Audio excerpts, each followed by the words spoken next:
bihi nasta'in ala umuri dunya wa din. Assalatu wassalamu ala asrofil anbiya'i wal mursalin wa ala alihi wa sahbihi ajma'in. Alhamdulillah, puji syukur kita panjatkan kehadirat Allah Subhanahu wa taala yang telah memberikan nikmat sehat kepada kita semua sehingga bisa berkumpul di tempat ini. Teman-teman, gimana kabarnya, semuanya baik? Alhamdulillah, kalau teman-teman semuanya baik, semoga teman-teman dalam keadaan sehat dan selalu berbahagia. Perkenalkan diri dulu ya, saya Syari Suhwati sebagai mahasiswa bimbingan konseling Islam di Sultan Maulana Hasanuddin Banten. Teman-teman udah ada pernah ke UIN atau mau ke UIN nanti universitasnya? Oke. Sebelumnya teman-teman udah tahu belum tujuan saya kesini itu mau apa? Karena teman-teman belum tahu, izinkan saya dulu ya untuk menjelaskan tujuan saya. Jadi saya kesini itu akan memberikan asesmen kepada teman-teman dengan menggunakan instrumen daftar cek masalah. Sebelumnya udah ada yang pernah dengar belum? Apa sih daftar cek masalah itu? Belum ya? Nanti kita akan jelaskan. Nah, sebelum kita memulai pembicaraan lebih lanjut, alangkah baiknya kita membacakan doa terlebih dahulu agar gimana setiap langkah yang kita jalani itu dapat diridhoi Allah Subhanahu wa taala. Berdoa selesai. Oke teman-teman, kita langsung aja ya ke pengertian daftar cek masalah. Jadi daftar cek masalah itu adalah daftar yang berisikan item-item pernyataan seputar dengan permasalahan yang teman-teman sering hadapi atau kemungkinan teman-teman hadapi. Instrumen ini tuh untuk membantu teman-teman mengungkapkan masalah yang pernah atau sedang dialami. Tujuannya apa sih Kak dari layanan dari daftar cek masalah ini? Tujuannya untuk memudahkan teman-teman dalam mengungkapkan masalah dan mengenali masalah teman-teman. Seberapa penting daftar cek masalah ini? Itu sangat penting ya teman-teman. Agar dimana guru bimbingan dan konseling itu dapat memberikan program atau layanan yang dapat diberikan kepada teman-teman sesuai dengan yang dibutuhkan. Oke, sampai di sini ada yang ingin ditanyakan ke teman-teman? Yang menanya? Oke, karena nggak ada nanya, saya anggap teman-teman sudah paham tentang pengertian dan tujuan daftar cek masalah itu sendiri. Silakan teman-teman buka di grup kelasnya, sudah saya share. Di situ ada link. Teman-teman sudah buka? Jika sudah, teman-teman silakan mengklik, lalu akan muncul seperti ini, daftar cek masalah. Nah, di sini ada baca petunjuk pengisian terlebih dahulu. Yang pertama ada isi identitas teman-teman dulu ya. Akan muncul seperti ini nanti di bawahnya. Ada email, teman-teman silakan isi email teman-teman sendiri. Terus ada nama lengkap, silakan isi dan tempat tanggal lahir. Sudah diisi? Jika sudah, teman-teman di sini baca pengisian tunjuknya dulu. Di bawah ini beberapa pernyataan permasalahan yang sering terjadi pada diri individu. Checklist beberapa pertanyaan yang sekiranya teman-teman itu relate atau sudah dialami teman-teman. Nah, semisal ini di bawahnya ada 11 aspek ya teman-teman. Ada kesehatan dan lain-lain. Kalau misalkan di kesehatan, ada kesehatan saya sering terganggu, merasa lelah dan sering mengantuk, jantung sering berdebar, sering merasa pusing. Semisal teman-teman di antara 4 ini teman-teman itu relate banget dengan keadaan saya, boleh dicek semuanya. Kalau misalkan hanya 2 itu gak apa-apa, teman-teman boleh cek 2 atau 1 aja gitu.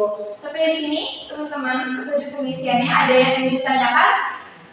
Oke, kalau misalkan nggak ada yang ingin ditanyakan, silakan mengerjakan daftar cek masalah ini dengan sejujur-jujurnya, dan data yang akan teman-teman isi itu nggak akan bocor sama sekali, akan terjaga kerahasiaannya. Nah teman-teman, selalu kerjakan.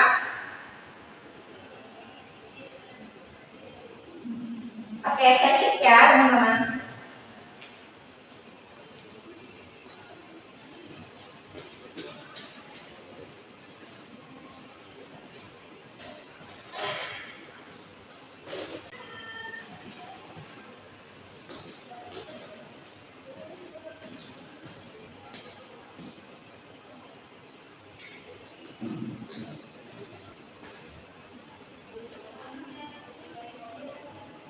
Nah, teman-teman sudah diisi semua. Gimana perasaannya setelah mengisi? Apakah agak enteng sedikit masalahnya? Nah, karena teman-teman sudah mengisi, saya ucapkan terima kasih banyak kepada teman-teman semua karena telah menyempatkan waktunya untuk hadir pada hari ini. Kita cukupkan untuk pertemuan pada hari ini.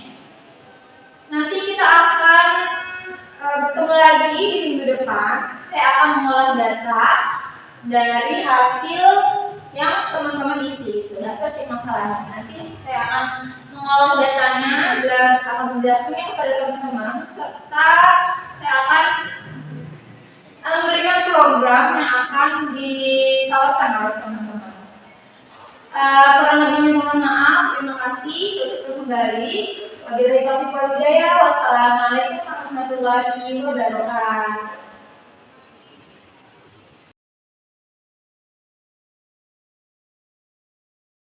Assalamualaikum warahmatullahi wabarakatuh. Alhamdulillahirobbilalamin wabihi nasta'in ala umuri dini waddin. Assalatu wassalamu ala asyrofil anbiya'i wal mursalin wa ala alihi washabbihi ajmain. Amma ba'du. Ya teman-teman semua, apa kabar? Alhamdulillah ya kalau sangat baik, teman-teman. Kan kita kemarin sudah bertemu ya. Kita sudah mengerjakan apa kan? Daftar cek masalah. Nah, dan sekarang saya sudah mengolahnya nih. Kemarin sudah mengolahnya. Sekarang ada hasilnya. Nah, langsung aja ya teman-teman. Sebelum kita memulai, alangkah baiknya kita mengucapkan lafaz al-basmalah. Bismillahirrahmanirrahim. Nah, teman-teman, hasil olah data cek masalah ini akan saya berikan kepada teman-teman agar teman-teman dapat bisa mengolahnya juga. Nah, ini yang pertama, ini kan kemarin kita sudah mengisi ya data cek masalahnya ada berapa aspek? Kemudian ada 11 aspek. Pertama aspek kesehatan, debat ekonomi, hiburan dan hobi, sosial, pribadi, budaya, keluarga, agama dan moral, penyesuaian terhadap sekolah, cita-cita sama penyesuaian terhadap kurikulum. Nah, ini juga ada persentase mengukur bermasalah dan tidak bermasalahnya. Ada 6% itu berarti tidak masalah. A yaitu 1%, 10% itu B baik, 11 sampai 25 itu cukup bermasalah, 25 sampai 50 bermasalah, 51 sampai 100 itu sangat bermasalah. Nah teman-teman, bagaimana NP itu pasti jumlah item yang dipilih. Terus R itu jumlah responden dan persentase itu persentase dari permasalahan. Nah, ini teman-teman D itu inisiatif teman-teman nih ke bawah. Kenapa ada 10? Karena teman-teman ada 10 orang ya. D silakan dilihat. Ini ada yang di atas ini teman-teman adalah aspek yang pertama tadi aspek kesehatan, terus ada aspek apa lagi pribadi dan lain-lain sampai penyesuaian terhadap sekolah gitu ya. Nah, kenapa di sininya 1? Karena si D ini memilihnya 1, maka dicatatkannya 1. Nah, bagaimana menghitung totalnya agar tidak satu-satu? Kalau misalkan teman-teman menghitung total itu 1 itu akan pusing nih teman-teman. Yaitu 1, 4, 5 itu akan pusing deh. Nah, kalau misalkan teman-teman mau cepat, itu teman-teman pakai Excel, udah ada rumusnya. Teman-teman bisa lihat juga di YouTube kalau misalkan kurang. Nah, ini ada rumusnya, teman-teman tinggal klik di Excel, kita Excel kan? Nah, tinggal diklik, gitu ya. Terus teman-teman ketik sum sama dengan sum, terus lalu tarik teman-teman kursornya sampai ke aspek nomor 11 itu. Lalu ditutup kurung, lalu teman-teman pencet enter. Nah, akan muncul totalnya seperti itu. Nah, bisa dilihat ya sini ya, totalnya yang paling banyak itu bermasalah. Nah, selanjutnya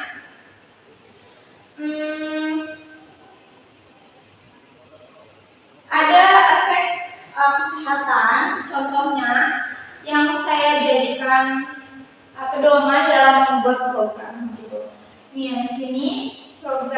ada aspek kesehatan itu layanan belajar.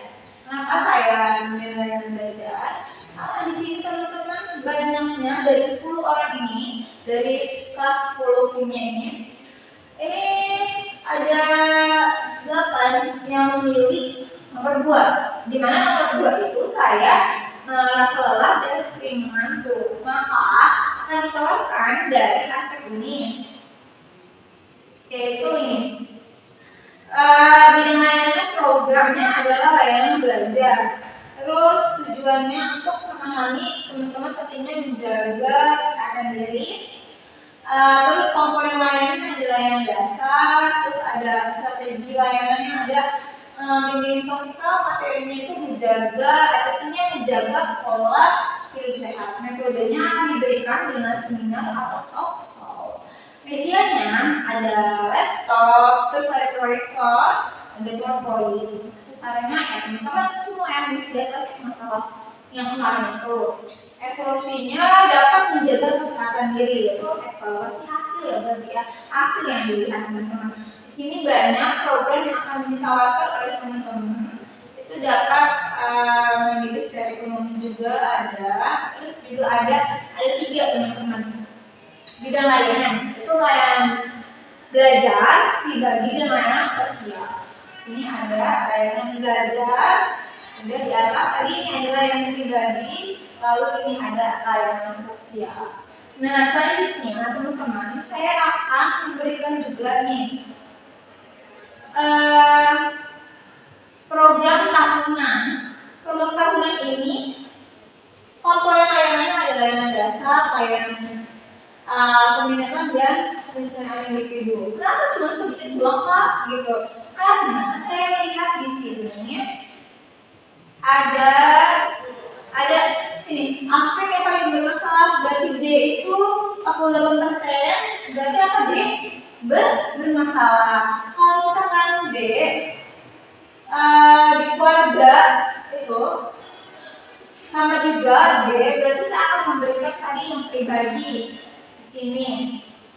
Itu dilihat dari yang warna pink ini ya teman-teman, yang saya tandai. Berarti yang sangat-sangat urgent untuk diberikan program tahunan. Ini. Nah, P itu adalah pribadi, berarti komponen lainnya yang dasar, layanannya konseling individual. Nah, terus sasarannya seluruh siswa-siswi kelas 10 ini 1. Materi layanannya disesuaikan dengan permasalahan yang teman-teman hadapi, ya. Nah, waktunya dari segar dimulai berbulan April. Nanti akan diisi di checklist seperti ini jika teman-teman sudah mendapatkan layanan. Nah, pelaksananya itu saya sendiri. Nah, sampai sini teman-teman ada yang ditanyakan dengan penghitungannya juga ada yang ditanyakan dulu. Kalau teman-teman udah nggak ada yang tanyain dari program, siapa yang mau bertanya? Oh iya teman-teman, program juga itu diberikan tidak sekarang banget, nanti setelah ada pembicaraan lanjut oleh pihak sekolah teman-teman. Nah sampai sini ada yang ditanyakan nggak? Kalau nggak yang ditanyakan, saya cukupkan sampai di sini aja. Terima kasih teman-teman telah menyempatkan waktunya untuk mengisi kemarin, terus untuk datang lagi untuk belajar mengolah bagaimana datanya diolah. Terus juga programnya sudah saya tawarkan kepada teman-teman, tinggal dilaksanakan saja. Terima kasih teman-teman, semoga teman-teman dalam keadaan sehat dan berbahagia selalu. Untuk pertemuan terakhir ini, pada hari ini saya meminta maaf kepada teman-teman jika ada salah-salah kata atau kekurangan. Terima kasih. Semoga hari ini menyenangkan. Bimbingan nilai Islam cara menceriakan. Saya akhiri wabillahi taufiq wal hidayah. Wassalamualaikum